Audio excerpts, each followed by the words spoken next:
Diversidade é convidar para festa, mas inclusão de verdade é chamar para dançar. Eu ouvi essa frase ontem, eu já ouvi essa frase muitas vezes por conta da temática que a gente lida, mas eu ouvi numa palestra ontem incrível. E essa frase faz parte da minha vida há 20 anos, porque eu estou dentro da comunidade surda, e há 14 anos na ILS Comunicação. Tentando mostrar para as pessoas, né, em geral, e chamar a comunidade surda para dançar, para entender a letra, para poder criar a letra, para dar voz, protagonismo. Porque hoje as empresas contratam sim, mas dar voz, dar protagonismo, realmente mostrar tudo isso, né, todo esse universo que existe, aí ainda não. Mas o que música e inclusão tem a ver? O que tem a ver dançar com diversidade, com comunicação acessível de verdade? Bom, a minha convidada de hoje vai contar pra gente como é que isso tudo se conecta, quais são os tons da inclusão, né? Ela já esteve em Washington, em Nova Delhi, ela já viajou o mundo, subiu em vários palcos. Se eu contar a bio dela inteira, você vai cair daí, não dá tempo. O episódio vai embora só daí, tá? Ela tem história de superação, mas ela tem um grande legado dentro da temática de diversidade e inclusão, e você vai amar ouvir ela. Ela é inspiradora, eu me inspiro muito nela. Mas antes, este é o Sinais de Resultado, o videocast de inclusão que dá ROI. Roda a vinheta.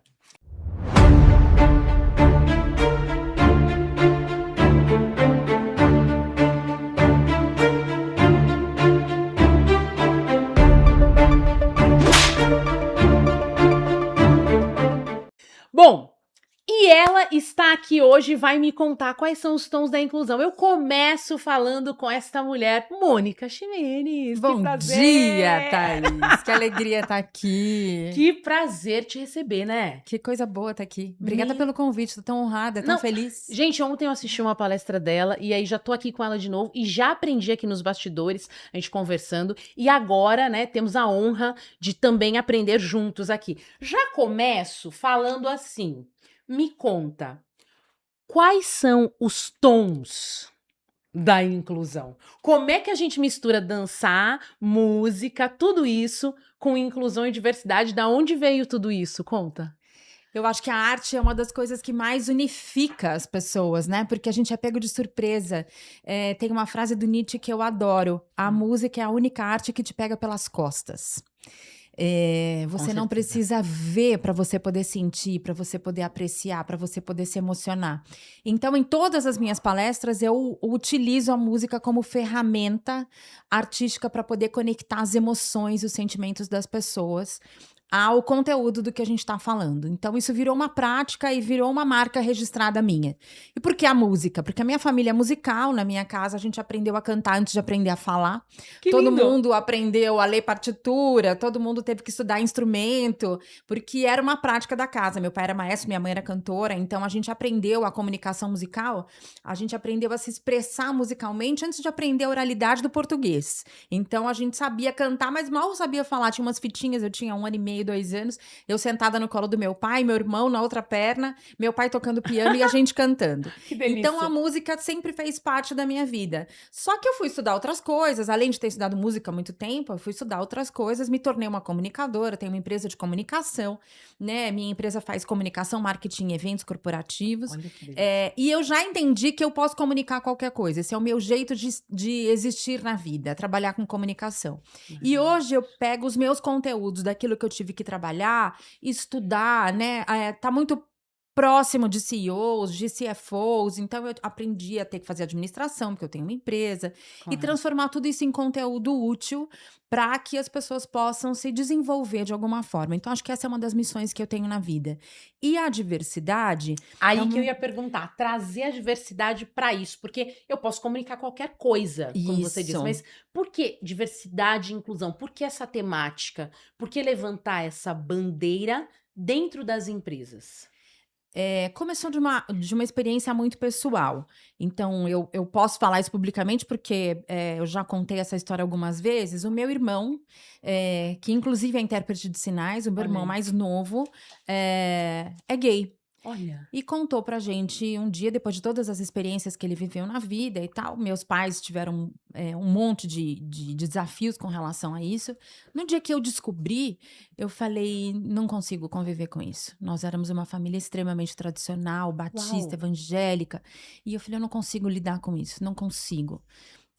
E falei isso pra ele, eu falei: eu não consigo dar conta dessa informação, não consigo. Eu imagino o sofrimento do papai, da mamãe, e na minha cabeça era um negócio tão louco, era tão impossível lidar.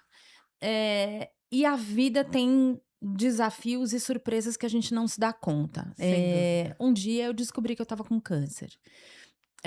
E nessa descoberta que eu estava com câncer, eu fui conversar com uma amiga muito querida e ela falou pra mim: mas o seu câncer é aonde? Eu falei: na mama direita. Ela falou: ah, isso é problema com o pai. Eu falei: como? Ela falou: câncer na mama direita é problema com o pai, na mama esquerda é problema com a mãe. E eu saí de lá tão agoniada com essa informação, porque eu falei: gente, isso é preconceito. Isso é preconceito, a pessoa não sabe nada do que. Ela não sabe o tipo de câncer que eu tenho, o tratamento que eu vou ter que fazer. Não, ela definiu que o meu câncer de mama é um problema com o meu pai. Nesse momento, eu entendi o que é preconceito. Eu falei, e não é porque eu sou branca, preta, rosa. Não, nada Não, disso. nada a ver com isso. Eu hétero, cis. Sim. Não, tem a ver com eu estou doente e a pessoa determinou o fator da minha doença. E isso se chama preconceito. Eu comecei a entender o que era preconceito e o que aconteceu na vida do meu irmão a vida inteira através do momento que a pessoa designou e determinou que o meu câncer era um problema com meu pai. E eu entendi o que significava isso. Nesse dia, o meu mundo de diversidade, de inclusão Abriu. Expandiu. Porque eu tive que ligar pra ele pra dizer assim: eu preciso te pedir perdão. Uau. Eu preciso te pedir perdão. E a gente determinou que isso seria um problema. Mas não é. Olha isso. Deixou de ser e o meu mundo se abriu a partir daquele momento, porque eu entendi que preconceito é uma coisa que a pessoa tem, não é você próprio. Você é só vítima do preconceito de alguém. Simples assim. E a minha vida mudou para eu conseguir explicar para as pessoas que no nosso mundo, do nosso umbigo, o nosso preconceito pode destruir a vida de alguém. Porque você determina o futuro dessa pessoa através do seu olhar e do seu preconceito. E daí a minha vida passou a se tornar uma oportunidade de derrubar preconceitos, de incluir, de chamar para dançar, de dar oportunidade para as pessoas. E daí veio o Integrare na sua vida, porque ela também é presidente do Integrare hoje, né? E aí veio o Integrare, e aí veio o eConnect. Conta pra gente como é que tudo isso entrou, casou com isso, porque aí veio de um acontecimento, um fato pessoal, familiar, e aí como o eConnect chegou nisso, aí chegou, e como é que o Integrare chegou nisso? Porque nos conhecemos através dos eventos do Integrare, né? A ILS Comunicação é uma empresa associada ao Integrare. Como é que isso rolou por aí? Eu nunca pensei na vida que existiam associações, ONGs, pessoas preocupadas em trazer e desenvolver fornecedor. Porque o Integrare e o eConnect tem uma missão muito própria, que é desenvolver fornecedores para trabalhar com grandes marcas associadas, as tais multinacionais. Sim. Então, o nosso propósito de ser é trazer inclusão e diversidade através do S, do social. É desenvolver esses fornecedores para estarem aptos para poder trabalhar com multinacional. Eu já era fornecedora da IBM, quando o presidente da IBM era o presidente do Integrare naquela época. Olha. E ele fez uma palestra na IBM falando o que era o Integrare, por que a IBM tinha essa preocupação de trabalhar e tinha um budget específico para fornecedores de diversidade. E daí eu fui sentar com a compradora da época e falei, peraí, mas como é que isso funciona? Por que eu posso? Como é que eu faço? Como é que eu posso estar nesse lugar? Como é que eu ajudo esses fornecedores? Porque eu, como fornecedora, sempre tive um chapéu muito importante, porque eu faço eventos. Eu contrato fornecedor todo dia. Direto. O tempo inteiro. todo. É o seu negócio, É inclusive. o meu negócio. Tem É como. preparar, desenvolver fornecedor. Sim. E eu falei, como é que eu posso trazer isso para o meu negócio? Como é que isso pode se tornar a minha vida? Como é que eu posso fazer a partir da minha empresa isso se tornar realidade? E daí eu comecei a me envolver com o Integrare e entender quais eram as oportunidades, como eu dava oportunidade, como eu tinha oportunidade, quando eu podia ser desenvolvida, como é que eu podia desenvolver outros fornecedores. Porque nunca tinha passado pela minha cabeça que as empresas tinham preocupação de desenvolver fornecedor. Que ano? Nós estamos falando de... 2007. 2007. Olha, Vamos falar que é algo recente. Estamos gravando em 2026, é algo recente isso. É algo 2007, mas a gente tá falando de 19 anos, não é tão recente assim. né. É. Mas você sente que nesses 19 anos, quando você ouviu isso lá atrás, né? Olha, tem uma associação, temos associações que desenvolvem fornecedores, que conectam as multinacionais a fornecedores. Quando você ouviu isso lá atrás, e hoje, 19 anos depois, não tão recente assim, vamos imaginar. Me conta, o que evoluiu de lá para cá, mas o que ainda falta? O que evoluiu? Sim, a gente tem muita oportunidade, oportunidade de desenvolvimento, não oportunidade de negócio. A gente Olha tem que interessante. oportunidade de desenvolvimento, tanto nas associadas, em conseguir trazer, deixar de ser uma cultura individual, né? A gente estava falando isso nos bastidores. Hoje ainda existe uma plataforma muito individual. O executivo que está naquela cadeira naquele momento tem um desejo pessoal de se envolver com diversidade e ele usa uma plataforma que a empresa tem, que é um contrato com uma associação, como o Integrário ou com a eConnect. Nem sempre, a partir da saída desse executivo, o processo continua. Então, eu acho que a grande oportunidade hoje é ajudar as empresas a transformarem isso em processos, para que quem sente nessa cadeira continue entendendo que isso é responsabilidade dele. Não é o que ele pensa individualmente e o que ele pensa de legado, de propósito para a vida dele que tem que ser continuado. É um propósito da empresa, é um contrato dessa empresa para fazer isso acontecer. Deixa de ser um propósito individual e passa a ser responsabilidade. E aí eu acho que você entra na linha muito tênue do discurso bonitinho, da coisa que é missão pessoal, que é, poxa, mexe comigo, pra realmente transformar isso em assim, é negócio, é missão, é bom, é bonito, é muito bom, faz bem pro mundo, faz bem pras pessoas, é excelente. Mas isso pode ser estratégico no meu negócio. Eu acho que esse é a grande visão que talvez falta ainda. Como você enxerga isso? Ainda falta a visão de inclusão e diversidade como negócio para as grandes empresas? Ainda falta isso? Esse olhar? Eu acho que falta um olhar de conseguir transformar isso em dinheiro, não só em processo. Porque a primeira parte disso é transformar isso em processo para que seja uma responsabilidade e não um legado individual. E para mim, a segunda parte disso é qual é a vantagem que esse executivo tem de trazer. Então, quando a gente está falando de integrar de Connect, a gente está falando de comprador. Comprador é uma pessoa que foi feita e contratada para fazer saving para a companhia. Essa é a missão dele número 1. Né? Quando ele não vê vantagem competitiva, quando ele não vê vantagem financeira, não trazer esse ROI do saving, ele não consegue entender que isso é prioritário na agenda dele. Porque o que ele é? O que ele tem que fazer? O bônus dele está atrelado ao quê? Ao resultado financeiro. Então, quando passa a ser estratégia da companhia, o bônus desse executivo tem que ter meta financeira de contratar diversidade. Porque quando a gente fala de mudança mental, a gente está falando de obrigatoriedade de multa, né? Eu falei isso até ontem na palestra. A gente viveu muitos anos na vida andando no carro sem cinto de segurança, achando que não tinha nenhum problema, porque comigo não vai acontecer. Exato. É sempre na casa do vizinho e não é comigo, né? Que as coisas ruins acontecem. Daí teve que transformar numa lei obrigatória e começou a trazer multa. Bom, agora todo mundo tem que andar de cinto. A gente não sabe mais nem como é viver sem cinto de segurança, né? Dentro das empresas, como é que a gente faz isso se tornar processo obrigatório? Trazendo responsabilidade, mas trazendo vantagem financeira.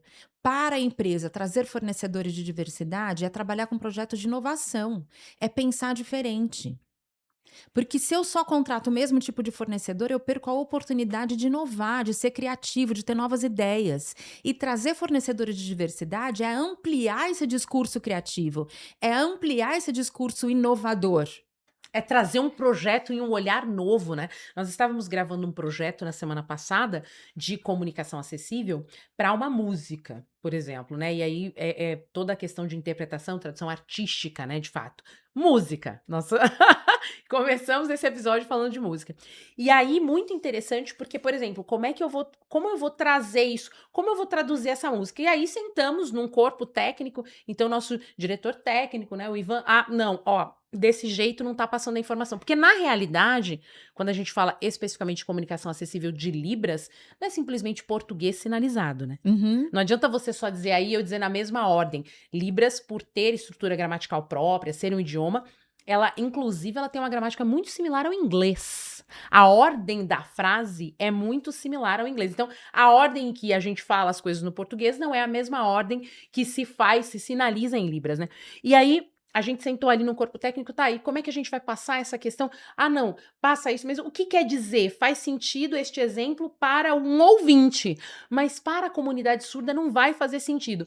Então, sentamos ali em 5, discutindo como seria feito o projeto antes da gravação efetiva. E aí, eu disse isso num bastidor, né, para nossa social media, gravando. Eu falei assim, olha que lindo como a gente chegou num consenso, o projeto ficou muito bonito. Nossa, que lindo. Vem a Lília e me traz uma ideia, vem a Lud e me traz outra ideia, o Ivan me trouxe.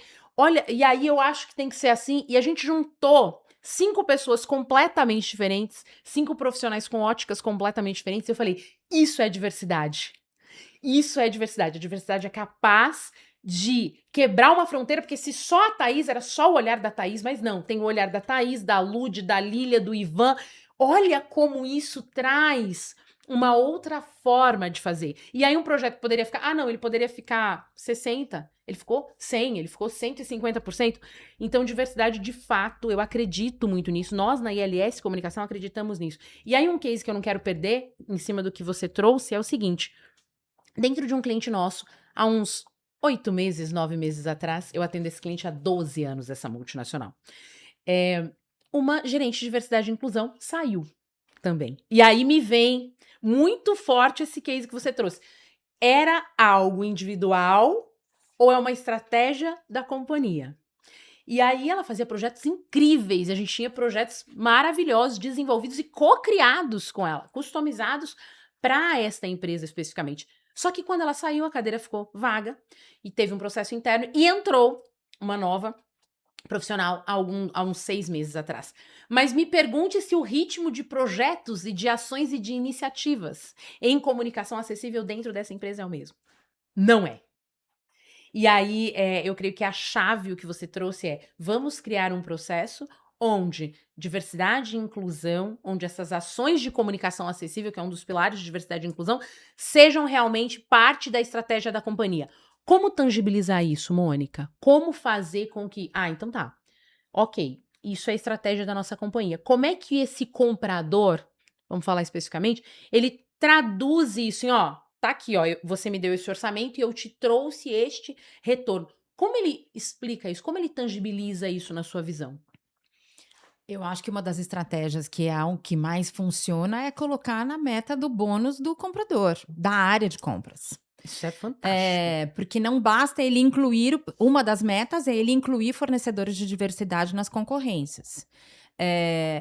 Resolve, traz oportunidade, mas nem sempre, como eu digo sempre da corrida dos privilégios, não é que dá só a oportunidade que vai resolver o negócio. Não. Porque as pessoas não foram educadas da mesma forma, a gente não tem não saímos todos do mesmo lugar, né?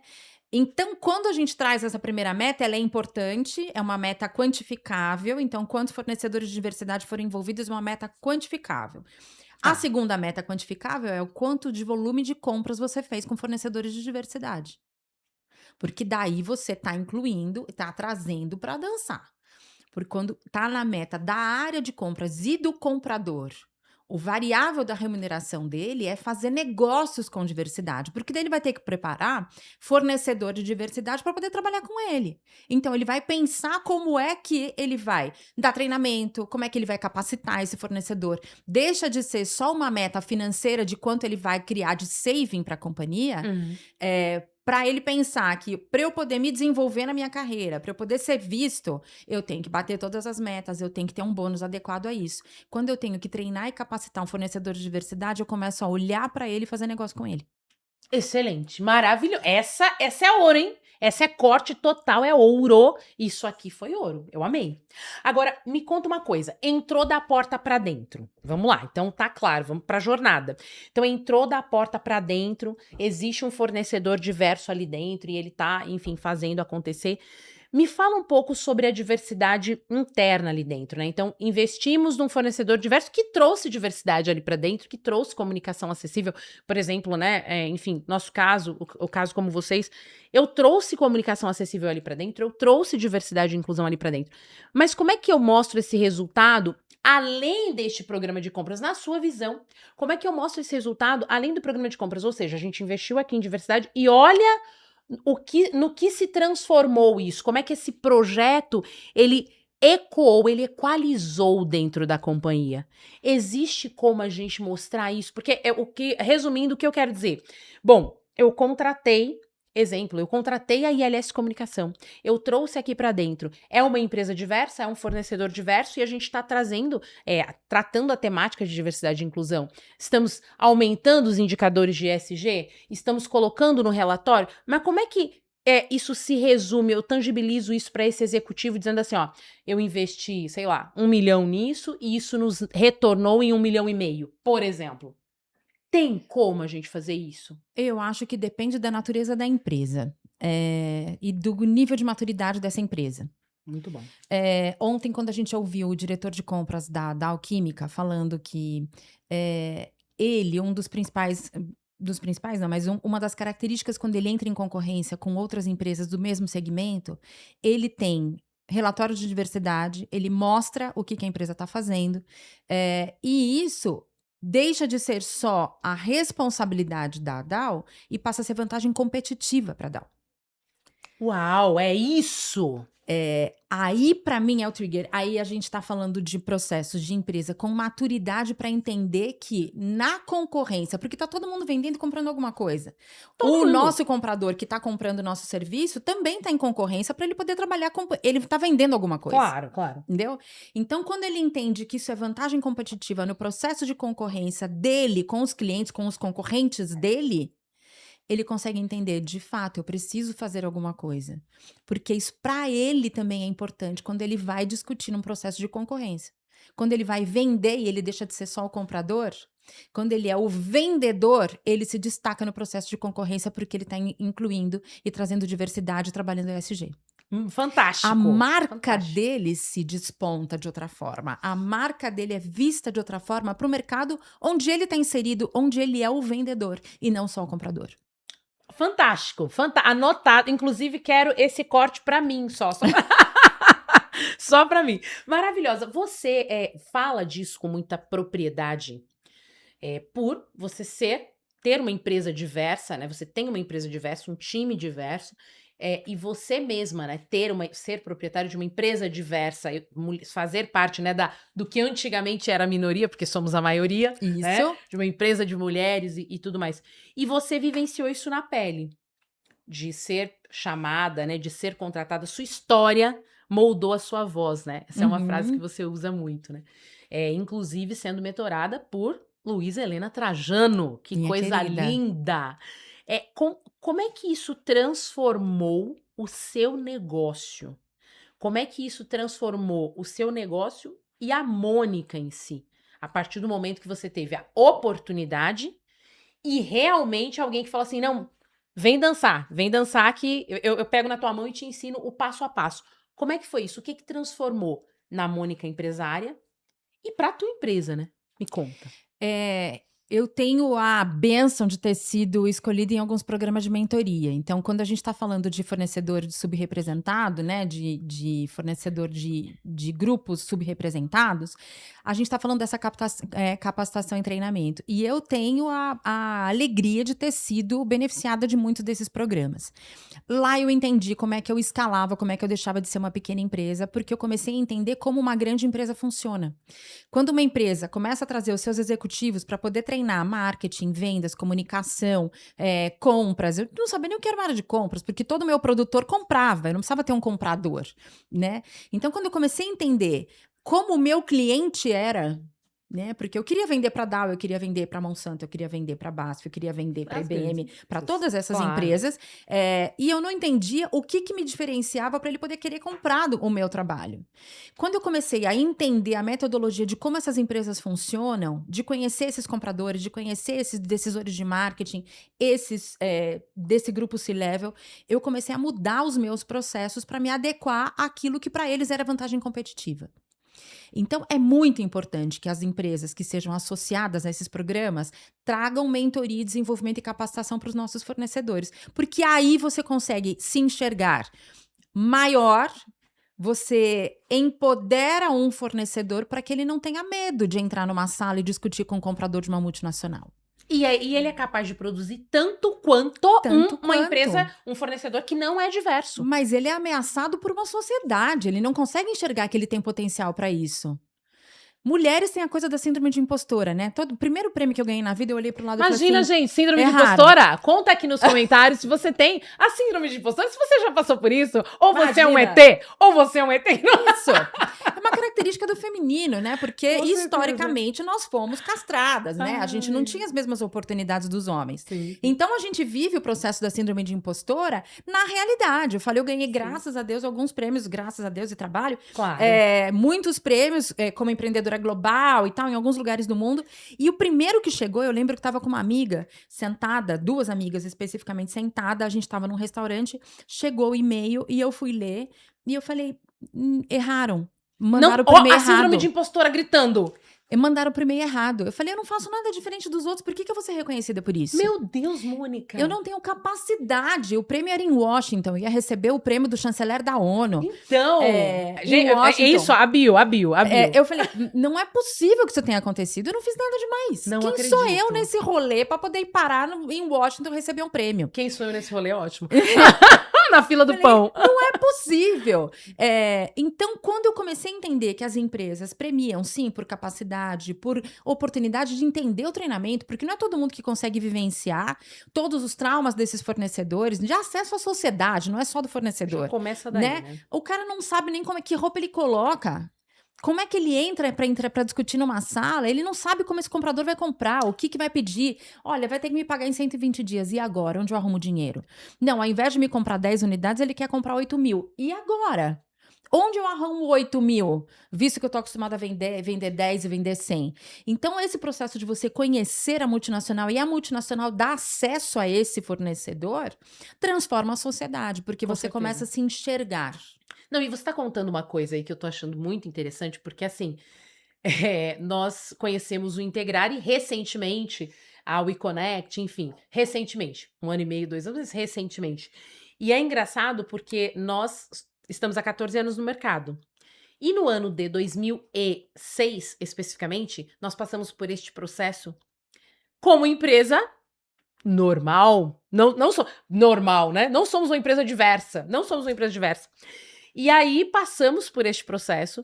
Foram longos 7 meses. Passou de 6 meses. Isso foi muito forte para nós. Passou de 6 meses. Foram 7 meses se cadastrando, tentando se cadastrar, se homologar numa multinacional, que é nosso cliente até hoje. Amém. Graças a Deus.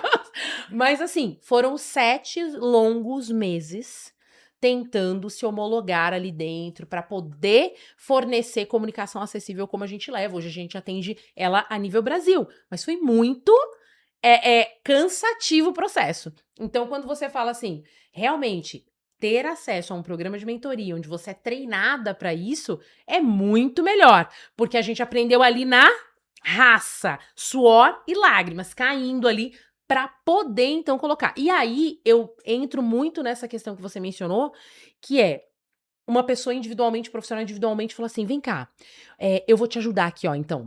Vamos lá, vai lá com a nossa área de compras, faz isso. Então, teve que ter a vontade de alguém, de um ser humano lá do outro lado, querendo dizer, não, vem LS, a gente vai aceitar vocês, a gente vai ser parceiro. E isso foi muito legal e a gente constrói projetos incríveis juntos. Então, ter acesso a um treinamento que encurta esse caminho e faz ser um pouco mais breve, é um privilégio, é muito especial. E para isso, por isso, assim, a gente honra, né, aí o eConnect, o Integrare, porque são realmente associações assim. E eu queria que fazem isso acontecer, que facilitam o caminho. E assim, eu quero trazer um número que Harvard trouxe pra gente. 75% dos programas de diversidade e inclusão falham. Você é uma mulher que viajou o mundo. O que falta? Veja, Harvard trouxe esse número globalmente. E aí eu mencionei aqui o primeiro corte, ó, não temos budget, não temos orçamento. Primeiro corte, programas de diversidade e inclusão. 75% falhar é um número expressivo. Por que, na sua visão, quais os motivos, ou há um motivo principal, chave, de 75% dos programas de inclusão falharem dentro das corporações? Muitas vertentes aí, eu diria. Mas a gente pode pensar por começar, e a gente vai ter que falar de muitos assuntos, mas a gente vai Sim. começar falando de despreparo do profissional. Uau. Quantos cursos a gente tem de diversidade para capacitar e preparar profissionais de diversidade e inclusão para atuar em grandes multinacionais? Pouquíssimos. Então a gente começa a falar de despreparo do profissional. A gente não tem pessoas adequadas com conhecimento suficiente para poder desenvolver as áreas de diversidade e inclusão. Despreparo. Segundo fator que eu vejo, a falta de maturidade da empresa, de entender que isso é razão de ser, faz parte do propósito, sabe? Quando a gente desenha lá missão, valores, quando a gente está falando de cultura empresarial, quando não está claro para a empresa por que ela investe no projeto de diversidade e inclusão, é o primeiro a ser cortado. Agora, se isso é cultura da empresa, não, isso não pode porque isso é estratégico. E aí a gente entra num parênteses que eu acho que é a questão do compliance. Então eu quero estar em compliance. Ó, tá tudo certo? Opa, da lei tá tudo certinho, então tá ótimo. E aí vem dos absurdos que eu tava te contando nos bastidores, que a gente ouve. Não, Thaís, isso aí a gente não é obrigado a fazer, tá tranquilo. Então, ou seja, eu só contrato diversidade e inclusão, eu só contrato comunicação acessível porque é protocolo, porque é cota, porque é compliance. Você acha que isso ainda é uma cultura Brasil? No mundo a gente já avançou? Ou ainda falta muito pra gente chegar lá aqui?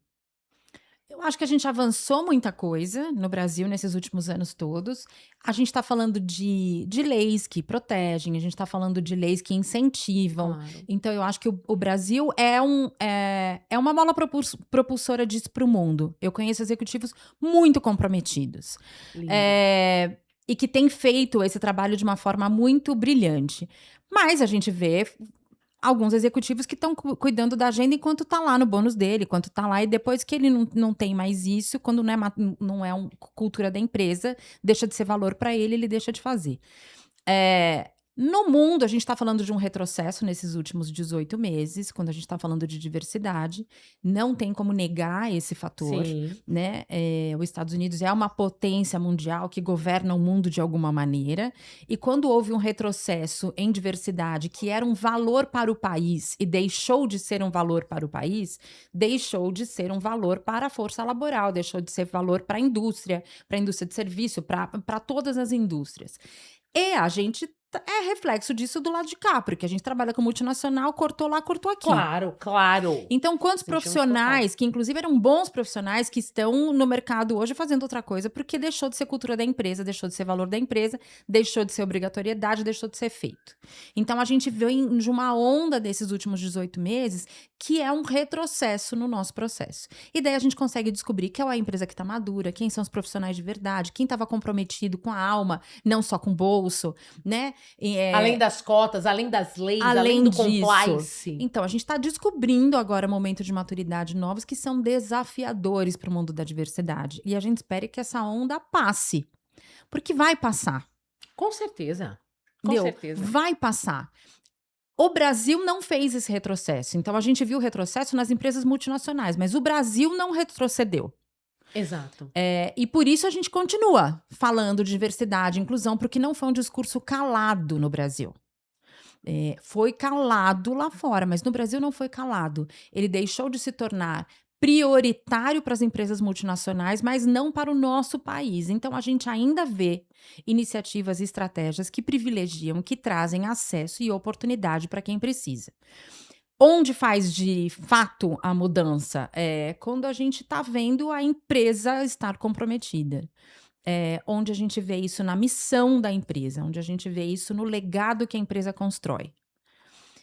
Quando a gente está falando de dificuldades financeiras, é cortado no primeiro lugar. Por quê? Porque a gente está falando de dinheiro. E a empresa existe para trazer dinheiro para o acionista, para o dono. A empresa existe para ter dinheiro. E até um exemplo pessoal interessante isso. A primeira vez que eu tive uma mentoria, me perguntaram, mas por que você tem empresa? E para mim, a resposta sempre foi para poder trazer emprego para as pessoas. Porque eu acho que o emprego gera um ressignificado pessoal de vida. Quando você traz oportunidade de trabalho, você ressignifica a vida da pessoa. Com certeza. E daí o mentor virou para mim e falou assim, isso é muito legal em ONG, mas a empresa tem que dar dinheiro. Claro, porque missão, propósito, sem dinheiro na mesa, sem lucro, Isso. é ilusão. Então vamos ter isso claro. Empresa claro. tem que ter lucro. Exato. Para ela poder existir. O que o dono da empresa, o acionista, vai fazer com esse lucro é a partir da consciência dele. Mas a empresa existe para ter lucro, para ela poder continuar existindo, senão ela deixa de existir. Bem claro, bem transparente, bem sincerídia, né? Então, é isso aí. As finanças têm que estar muito alocadas com a cultura da empresa. Eu não abro mão disso porque isso é cultura, isso é legado, isso é propósito. Mas tem que me trazer dinheiro. Veja, aí a gente entra num dado que eu gosto muito, eu vou até ler aqui, ó. A Deloitte mostrou em 2025, ano passado, que 93% das empresas já têm prática de D&I. Porém, o alarmante, olha o alarmante, 6% medem o ROI dessas iniciativas. E aí que tá, se eu não consigo provar, se de 100 que entra, eu só consigo mostrar 6 cases que realmente retornaram, como empresário, eu vou pensar o quê? Não preciso investir nisso aí, porque não me dá retorno. E aí vem um ponto que eu tenho discutido muito, que a gente tem falado muito, feito muito conteúdo sobre isso, inclusive. É estratégia de marketing investir em diversidade? E eu repito sempre aqui.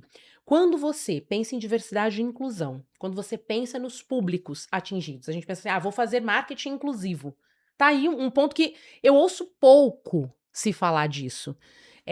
Eu acho que ainda não é tendência. Marketing inclusivo. Porque o que a gente vê? Só uma agenda, um calendário. Vamos fazer uma ação pontual de inclusão aqui, ó. Vamos fazer uma ação pontual. Por exemplo, nós que atendemos o público, a comunidade surda, Dia Nacional da Pessoa Surda. Excelente. Tudo veste de azul, Setembro Azul, vamos lá, campanha, vamos aprender Libras e tudo mais. Acabou. E o resto do ano? Não é uma agenda contínua, não é algo contínuo. E aquilo que não é contínuo é difícil de medir também. É difícil de tangibilizar também. Porque eu faço uma ação pontual e quero um resultado extraordinário. Normalmente a gente sabe que não é assim nos processos. A gente tem um processo, esse processo ele tem um tempo de maturidade, e aí, atingiu um conjunto de ações, me traz o resultado que eu quero. Então, o que eu percebo é, um workshop tá resolvido o problema. Eu tava te contando nos bastidores, né? A gente tem um workshop de cultura, de aculturamento, para lidar entre o time de colaboradores surdos e o time de ouvintes dentro da empresa. Ok, vamos aculturar os dois. Os ouvintes para lidar com os surdos para lidar com os ouvintes, né? Porque existe aí um aculturamento das duas partes. Mas o que acontece? Um workshop pontualmente e tá resolvido o problema? Não. A repetição é a mãe da retenção. A gente precisa repetir isso. E é por isso que um papo como esse aqui é muito maravilhoso, muito incrível, porque a gente está repetindo algo. E vai ecoar, vai equalizar para as pessoas isso. E quando a gente repete, repete e repete, a gente vai reter, né? Igual uma música que a gente não quer ouvir, a gente não gosta daquela música. A gente não gosta muito. Mas por que eu gravo essa música? Porque o tempo inteiro eu vou na padaria, eu vou no mercado e eu tô ouvindo essa música. E aí você se pega cantarolando a música que você não gosta, né? Efetivamente. Então, assim, por mais ações efetivamente como essas, né? Por transformar isso de fato em processo, por trazer, por exemplo, o marketing inclusivo, já não estamos mais falando de compliance aqui. Eu tô falando do seguinte: atingir o público-alvo, atingir a família dele, por exemplo. Você me disse na sua história pessoal, começamos esse episódio, foi uma história pessoal, eu senti um preconceito, eu senti que realmente eu estava sendo preconceituosa. Então atinge o público, a família em torno dele, o amigo dele, mas atinge também quem não tem nada a ver com o rolê. Quem você prefere comprar de marcas mais inclusivas ou menos inclusivas? Eu prefiro comprar de quem recicla o papel, a embalagem, ou eu prefiro comprar de quem não recicla e me oferece a mesma coisa? A gente gosta da narrativa do bem, nós somos treinados assim.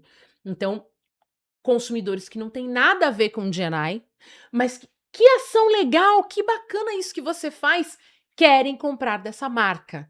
Então, vender para minoria significa vender para a maioria. Tá comigo nessa, Mônica? Super, super. Uma das coisas que eu falo muito é que a gente tem que trazer visibilidade. Até para a gente poder criar ROI, para a gente poder criar meta, a gente precisa saber qual é. Então, a gente precisa dar visibilidade para os processos que estão acontecendo dentro das empresas. E daí a gente está falando do marketing inclusivo. Porque quando a gente traz visibilidade para o que a empresa está fazendo, de ações de D&I, ela se torna melhor para o consumidor. O consumidor quer essa marca, porque essa empresa está fazendo alguma coisa pelo futuro. Sim. Não está fazendo só para o presente. Ela não está preocupada com a meta do amanhã. Sim, a de amanhã também é importante. Claro. Mas a gente está trabalhando com metas de longo prazo. E a gente começa a trazer conexão do consumidor para ele se tornar o lover, o apaixonado pela marca. E aí, olha, isso é muito lindo, porque o que eu ouço em Libras é isso. Que massa isso! Aí tá lá o nosso time de profissionais. Que legal! Essa é a reação natural das pessoas, do consumidor final. Então, que marca é você? É uma marca que alguém olha e fala: que legal isso! Que bacana, que coisa linda vocês colocarem. Poxa, que lindo! Eu não tenho nada a ver com esse rolê, mas eu vou curtir muito mais. Nosso cérebro gosta, a gente tá treinado para isso. E as pesquisas mostram, né, que os consumidores hoje estão muito mais preocupados com as marcas que se preocupam com o futuro, com ecologia, com sustentabilidade, com inclusão, do que as marcas que não têm isso como marketing, não têm isso como algo visível. Então, trazer visibilidade para esses processos é poder se destoar e mostrar um comprometimento seu com a sociedade e com o mundo. Falei, eu faço stand com piso tátil, com... A gente estava falando isso agora. Com a preocupação de pessoas daltônicas, com interpretação de sinais. Desde 2013 a gente faz isso. Né? Deixou de ser moda durante um tempo, mas quando eu olho para o futuro, eu falo, peraí, porque a empresa tá numa feira de bancos, todos os bancos estão lá com aqueles estandes maravilhosos, a gente monta estruturas maravilhosas. Onde está o social disso? Montar uma estrutura maravilhosa, bonita de se ver, tem que ser bonita de ser consumida. Daí você fala, não, mas para que eu vou investir em tradução de sinais, tradução de libras, se eu não tenho nenhum surdo que vai lá? Olha aí. Então, porque o consumidor, o surdo também consome. E a pergunta é, ele não vai lá por quê? Por que ele não chega? Por que ele não vai lá? Porque ele não tá atraído por essa marca de alguma maneira. E daí a gente falar de capacitismo, a gente vai falar de outras coisas. Porque a pessoa com deficiência não se sente incluída na sociedade. Por quê? Porque dentro de casa houve capacitismo, ela não precisava mesmo ser incluída, porque ela foi protegida a vida toda. Exato. E a gente agora está falando de novos momentos de diversidade, novos momentos de inclusão, né? A pessoa com deficiência consome da mesma forma que a pessoa que não tem deficiência nenhuma. E eu uso esse paralelo, né, que eu estava te falando, eu falei, gente, a gente aqui em São Paulo, como é a maior potência do Brasil financeira, a gente acha que todo o nosso consumidor está aqui. Então a gente olha para o nosso umbigo e fala assim, não, peraí, São Paulo existe, o Sudeste existe, sim, mas não existe o resto do Brasil. E o resto do Brasil consome, produz, fabrica, Grande e engano. Essa é a sensação que a gente tem. Não, eu faço pro meu mundo aqui, porque esses 3 ou 4 que estão do meu lado, se eu não tenho ninguém com deficiência do meu lado, pra que eu vou produzir pra eles? Se eu não tenho, olha, no meu hall de amigos, assim, eu tô falando de 20 pessoas, ninguém tem deficiência, pra que eu vou fazer um stand com acessibilidade? Olha isso. Por que a minha marca tem que investir nisso? Porque ela tem que se diferenciar, porque a gente tá fazendo novos públicos consumidores no Brasil. E esse é um diferencial competitivo para sua marca, não é só para você. E aí que tá, agora a gente trouxe lucro pra mesa, a gente trouxe dinheiro pra mesa. Então, ou seja, eu tenho esse público que é diretamente atingido. Então estamos falando aqui de pessoas surdas, mas enfim, todo o público é atingido quando eu trago comunicação acessível. Eu brinco, mas Thaís, não tem no nosso evento pessoas surdas. Eu falo, e por acaso, na antecipação, na campanha de marketing que você antecipou que haveria o evento, você colocou comunicação para as pessoas surdas? Nós temos, Mônica, mais de 10 milhões de surdos no país, segundo o IBGE, mas um dado importante que ninguém fala. 3 milhões aproximadamente, são 2 milhões e 600 mil pessoas surdas, desses 10 milhões que relatam ter deficiência auditiva, dependem da Libras, da língua de sinais para se comunicar. Então, aproximadamente 3 milhões de consumidores, potenciais consumidores novos, faria diferença para uma empresa? Não é?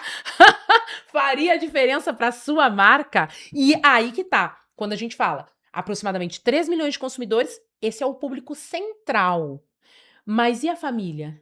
E os amigos? E todo mundo que tá ao redor e fala, que bacana essa marca, vou comprar dela porque ajudou a minha irmã. E os 92% de consumidores que preferem comprar de marcas mais inclusivas, que é aquilo que a gente estava falando, que não tem nada a ver com rolê. Então, assim, é estratégia de negócio. É isso que eu tenho conversado muito, que a gente tem conversado muito com os nossos parceiros.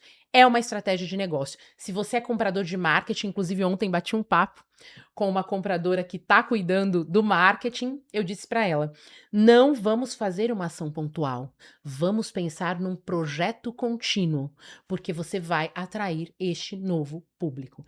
Esse é um assunto que aqui nos bastidores, eu estava dizendo para Mônica, até amanhã a gente conversa. Porque a gente tem história para contar. Amanhã, se deixar, a gente vai falar e tudo mais, mas eu tenho, meu Deus do céu, tem tempo, tem um monte de coisa aqui rodando, produção aqui no fundo, enfim. E a Mônica tem vários compromissos, cedeu sua agenda maravilhosa. Mas não é ceder, é uma pra honra vir estar aqui. até aqui, gente. Honra uma pra honra. nós receber ela. Ó, eu queria que você deixasse um recado, né, pra quem vai nos assistir. Para o nosso público, que aí estão aí, né, os grandes decisores, todos os profissionais de RH, todos os compradores, né, C-levels, enfim, executivos que levam a peito, chamam no peito diversidade e inclusão, mas para aqueles também que não chamam, dentro da sua experiência como presidente do Integrare, uma organização como o Integrare, que fez muita diferença na vida aqui da ILS, né? E por todos os prêmios, por toda a sua história pessoal e profissional, né, dentro de diversidade e inclusão. Qual é o recado, a mensagem que você deixa para esse público? Se você quer perceber o mundo, olhe ao seu redor. Transforme a sua agenda pessoal, se emocione. Primeiro, para poder criar a sua mensagem, a sua mensagem pessoal se permita ser humano, conecte-se. Ouça as histórias das pessoas ao seu redor, não só os 3 ou 4 que estão do seu lado, mas permita-se ouvir as pessoas que estão distantes de você para poder entender a realidade delas. Seja humano. E nesse processo de ser humano, transforme o seu legado pessoal em processo para que isso seja a responsabilidade do próximo e não só sua. Então, são caminhos da identidade do ESG, da sustentabilidade, que começa com alguém estar apto a ouvir, a entender qual é a realidade do outro. A partir disso, isso vira um legado pessoal, e a partir disso, isso vira processo, a partir do processo vira cultura da empresa, e a partir do que vira cultura da empresa, passa a ser responsabilidade da empresa. É um caminho muito virtuoso. E eu acho que todas as pessoas que em algum momento ouviram falar ou assistiram o nosso momento hoje, o nosso videocast, vão entender que a sua história pessoal transforma a vida de alguém. Então, permita-se viver essa transformação. Ah, é lindo. Tem que ter coração, né? Sim. Tem que ter coração. Maravilhosa! Gente, esta é Mônica Ximenes. Obrigada. Que eu tive o prazer de receber, nós tivemos o prazer de receber aqui nos Sinais de Resultado. E neste momento quero entregar aqui, olha, para você levar para casa, que para você delícia. levar. Essa aí que ela tomou está aqui no estúdio, mas esse aqui é o presente da ILS Comunicação para você. Querida. Uma lembrança para você usar com muito lembrar. carinho. Para você lembrar que esteve aqui no nosso videocast especial, porque a gente realmente quer falar mais disso e por mais Mônicas Ximenes pelo Brasil, falando... Por mais Thaís, por mais ILS. Falando de inclusão pra gente. Esse é o Sinais de Resultado, o videocast de inclusão aqui da Roy. Eu tive o prazer de conversar com a Mônica e também quero conversar com você. É só deixar aqui nos comentários pra gente continuar esse papo, pra você trazer novas ideias do que a gente trouxe aqui, quais foram os insights que você teve, coloca aqui pra gente. E claro, você já sabe, pode conversar com o nosso time de especialistas aqui na ILS Comunicação, porque a gente fala de comunicação acessível há 14 anos e levamos projetos customizados para sua empresa. Ai, que delícia!